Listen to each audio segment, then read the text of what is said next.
जय हिंद एवरीवन, स्वागत है आपका हमारे channel Indian defence analysis Hindi में, जहां आपके लिए लेकर के आते हैं इंडियन डिफेंस के प्रमुख अपडेट्स को। और आज के इस वीडियो में हम बात करेंगे हिंदुस्तान एरोनॉटिक्स लिमिटेड की एक नई डिजाइन और टेस्ट फैसिलिटी के बारे में, जो कि HTFE-25 और HTSC-1200 इंजन को लेकर के बनाई गई है। तो आइए इस वीडियो में हम इसी के बारे में डिटेल में बात करेंगे। 29 दिसंबर 2023 को defence secretary Shri Girdhar Aramane sir के द्वारा हिंदुस्तान एरोनॉटिक्स लिमिटेड के aero engine research and development centre में एक नई डिजाइन और टेस्ट फैसिलिटी को इनॉग्रेट किया गया है। ये फैसिलिटी कर्नाटका के बेंगलुरु में स्थित है। अगर हम AERDC की बात करें तो ये अलग अलग प्रकार के जो इंजन हैं इनके डिज़ाइन और डेवलपमेंट में इस समय व्यस्त है। खासकर अगर हम इंजन की बात करें तो उसमें हमें हिंदुस्तान टर्बोफैन इंजन यानी HTFE-25 देखने को मिलता है, जो कि 25 किलोन्यूटन थ्रस्ट को जनरेट करने में सक्षम है और ये ट्रेनर्स को पावर करने के लिए सफिशिएंट है। अनमैन एरियल व्हीकल के लिए उपयुक्त माना जाता है। इसके अलावा जो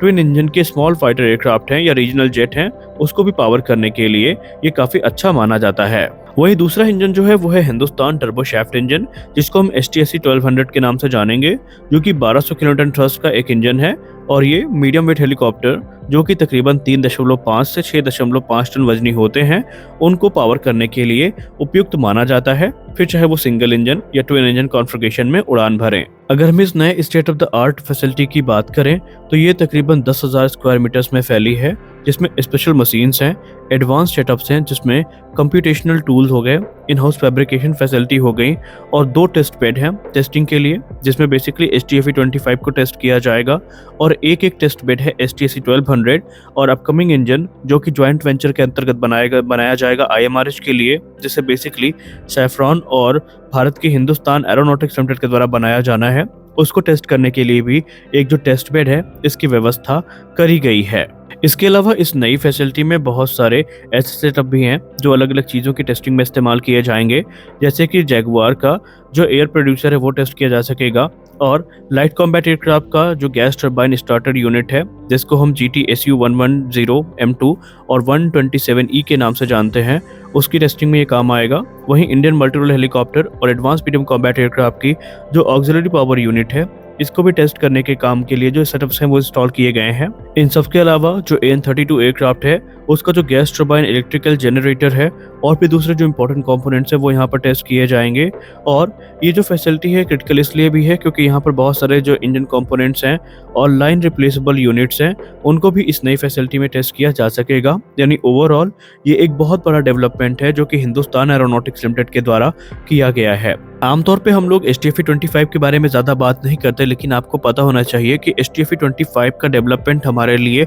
उतना ही ज़्यादा ज़रूरी है जितना कि 110 किलोन्यूटन थ्रस्ट क्लास का इंजन, जो कि आने वाले भविष्य में हमारे फ्रंट लाइन फाइटर्स को पावर करने के काम में आएगा। अगर हम HTFE-25 की बात करें तो ये एक 25 किलोटन क्लास का टर्बोफैन इंजन है, जिसे इस प्रकार से विकसित किया गया है कि ये ऐसे एयरक्राफ्ट को पावर करेगा जो कि लो थ्रस्ट रिक्वायरमेंट के साथ देखने को मिलते हैं। इसमें बेसिक से लेकर के एडवांस मिलिट्री ट्रेनर हो गए, स्मॉल बिजनेस जेट हो गई, स्टेल्थ अनमैन एरियल व्हीकल हो गए, ये लॉयल विंग मैन हो गए, इनको पावर करने के लिए इस्तेमाल किया जाएगा। एक single HTFE-25 engine 5 ton weight class के किसी भी एयरक्राफ्ट को पावर कर सकता है सिंगल इंजन कॉन्फ़िगरेशन में। वहीं अगर हम ट्विन इंजन कॉन्फ़िगरेशन में बात करें तो 2 HTFE इंजन की सहायता से जो 9 टन वेट क्लास के एयरक्राफ्ट हैं, इनको आसानी से पावर किया जा सकता है। HTFE के लिए जो फुल इंजन यानी टेक्नोलॉजी डेमोन्स्ट्रेटर है, ये बनाया जा चुका है और इस टेक्नोलॉजी डेमोन्स्ट्रेटर का जो फर्स्ट रन है ये भी सक्सेसफुली कंप्लीट हो चुका है। हिंदुस्तान एरोनॉटिक्स लिमिटेड ने यह बताया है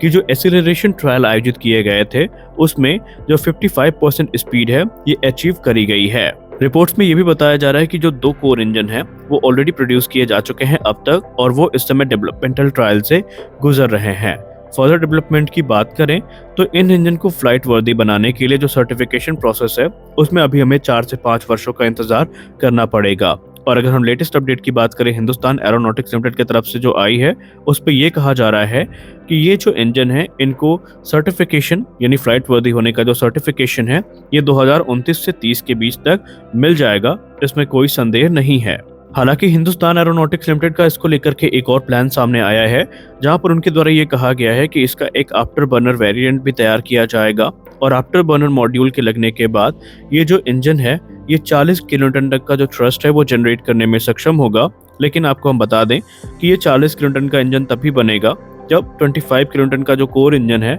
ये अपने टेस्ट को पास कर लेगा और सर्टिफिकेशन प्रोसेस को सक्सेसफुली कंप्लीट कर लेगा। अब अगर हम बात करें HTSC 1200 इंजन की, तो ये हमारे लिए उतना ही ज़्यादा महत्वपूर्ण है जितना कि हमारे लिए ये सारे इंजन अभी तक हैं। HTSC 1200 की बात करें तो इस इंजन का इस्तेमाल मुख्य तौर पर हमारे जो हेलीकॉप्टर्स हैं इनको पावर करने के लिए किया जाएगा। HTSC 1200 जिसको हम हिंदुस्तान टर्बोशैफ्ट इंजन के नाम से जानते हैं, ये इस समय अंडर डेवलपमेंट है और इसका निर्माण हिंदुस्तान एरोनॉटिक्स लिमिटेड के द्वारा किया जा रहा है। ये एक 1200 किलोवाट का टर्बोशैफ्ट इंजन होने वाला है, जिसका मुख्य तौर पर जो इस्तेमाल है वो हमारे 3 से लेकर के 6 टन कैटेगरी के जो हेलीकॉप्टर्स हैं इनको पावर करने के लिए किया जाएगा। अब अगर हम हेलीकॉप्टर्स की बात करें तो उसमें हमें light utility helicopter, advanced light helicopter और लाइट कॉम्बैट हेलीकॉप्टर में ये इंजन आने वाले भविष्य में इस्तेमाल होता दिखाई पड़ेगा। लेकिन अगर हम अभी तक की रिपोर्ट की बात माने जो इस इंजन को लेकर के उपलब्ध है, तो बताया जा रहा है कि एक जो टेक्नोलॉजी डेमोन्स्ट्रेटर है HTSC 1200 का, वो बनाया जा चुका है और इस समय वो जो इंजन है वो टेस्टिंग से गुजर रहा है। जो ट्रायल्स और सर्टिफिकेशन प्रोसेस है इस इंजन के, ये 2025 तक कंप्लीट कर लिए जाएंगे, इसकी उम्मीद है, क्योंकि HAL का कहना है कि जिस प्रकार के रिजल्ट अभी तक मिले हैं उसके बाद इस इंजन की जो टेस्टिंग प्रोसेस है और सर्टिफिकेशन प्रोसेस है ये 2025 तक पूरा कर लिया जाएगा। इन दोनों इंजन के बाद अब आइए बात कर लेते हैं IMRH इंजन के बारे में, क्योंकि ये जो नया इंजन है ये हमारे फ्यूचर के इंडियन मल्टी रोल हेलीकॉप्टर और डिग बेस्ड मल्टी रोल हेलीकॉप्टर को पावर करने के लिए इस्तेमाल किया जाएगा। और इस इंजन का निर्माण हिंदुस्तान एरोनॉटिक्स लिमिटेड और फ्रेंच इंजन मैन्युफैक्चरर सैफरान के ज्वाइंट वेंचर में किया जाएगा। दोनों फर्म के द्वारा ऑलरेडी एरो इंडिया 2023 के दौरान जो वर्क शेयर एग्रीमेंट है वो साइन किए गए हैं, जहां पर ज्वाइंट डेवलपमेंट की जो बात है वो कही गई है। एरो इंडिया 2023 के बाद 8 जुलाई 2023 को एक मेमोरेंडम ऑफ अंडरस्टैंडिंग पे साइन किया जाता है, जहां पर ये डिसाइड होता है कि हिंदुस्तान एरोनॉटिक्स लिमिटेड और सैफरान के बीच में जो वर्क शेयर होगा ये 50-50 का होगा और इसमें हिंदुस्तान एरोनॉटिक्स लिमिटेड के कंधे पर एक बड़ी जिम्मेदारी आएगी, क्योंकि इस इंजन के डिज़ाइन, डेवलपमेंट और प्रोडक्शन के अलावा जो कोर इंजन कंपोनेंट है इनका प्रोडक्शन भी हिंदुस्तान एरोनॉटिक्स लिमिटेड के द्वारा किया जाना है, जो कि एक बहुत बड़ी अचीवमेंट है, क्योंकि इसके आने से हिंदुस्तान एरोनॉटिक्स लिमिटेड के पास जो एक्सपर्टीज़ है वो भी आएंगी और जो नॉलेज है ये भी हिंदुस्तान एरोनॉटिक्स लिमिटेड के पास रहेगी, जो आगे काम भी आएगी। बात करें अगर इंटेलेक्चुअल प्रॉपर्टी राइट्स की, तो इंटेलेक्चुअल प्रॉपर्टी राइट जो है बेसिकली इस इंजन के वो भारत के पास ही रहेंगे, यानी भारत अपनी ज़रूरत के हिसाब से आने वाले भविष्य में इन इंजन्स में बदलाव कर सकेगा, या अगर मॉडिफिकेशन करना हुआ तो भारत को किसी की परमिशन की ज़रूरत नहीं पड़ेगी। अगर हम हिंदुस्तान टाइम्स की बात करें तो एक रिपोर्ट आई थी 24 दिसंबर 2023 को, जहां पर माना जा रहा था कि हिंदुस्तान एरोनॉटिक्स लिमिटेड